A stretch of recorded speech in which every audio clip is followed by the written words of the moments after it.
Hello everyone, today I will show you how to download the compiler for C and C++. So let's get straight to the point.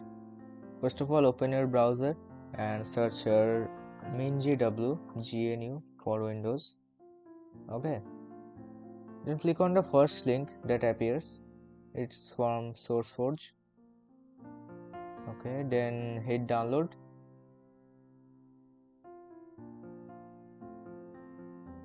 Now once it gets downloaded, let's go on to that folder where it got downloaded. Where is it? Yeah, here. Here you can see that MinGW setup file, run that .exe file and hit install. Now you can change the directory here as well. I want to install it on D. Wait, I want to just make a folder. Okay. You can download it on any directory. I want to download it on D. So I will proceed here. Then hit continue. Then give it some time. Yeah, it's done. Then hit continue.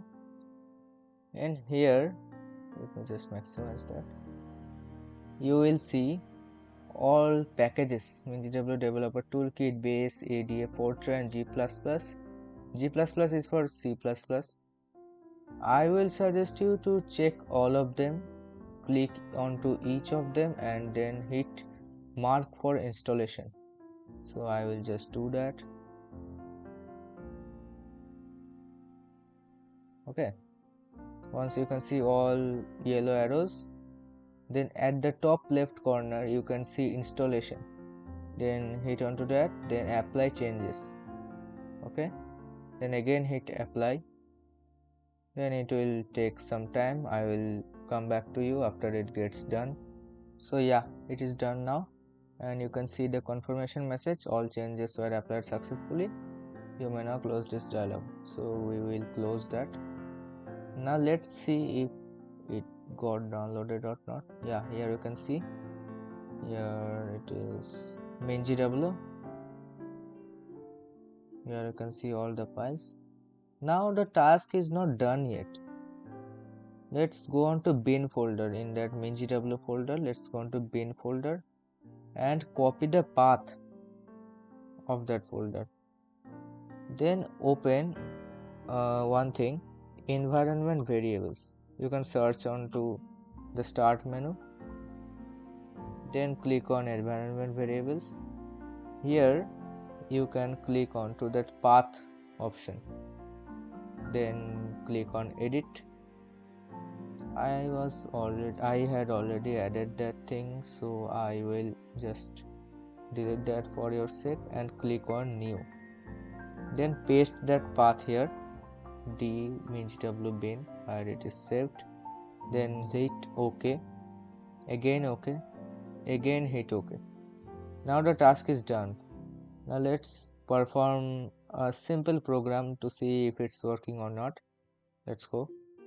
I will create a new C++ file here. Let's say demo.cpp. It will work for C as well. Okay, don't worry about that. Let's just do it. I will just write a hello world program.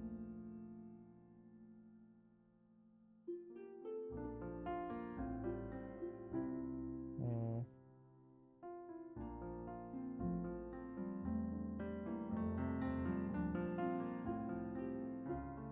Okay, let's see if it's working or not, running or not. Yeah, you can see it run. You can see hello world here. Now suppose it is not running or you are not getting that run option here. First of all, if you are using VS Code, you have to download one extension here called Code Runner. Let's see, it will be from a publisher called Junhan or something like that. You have to download that, then you have to run that file. To run C and C++ programs, you have to add other extensions as well. So in the extension section, you can search C extension pack. So the extension pack from Microsoft will show up. You have to install that. I have already done that, so it's showing me uninstall option. you can install that and it will work as expected. Okay, yeah, these extensions are all included in that pack. Okay, yeah, so follow dev.com and subscribe for this much informative contents. Thank you.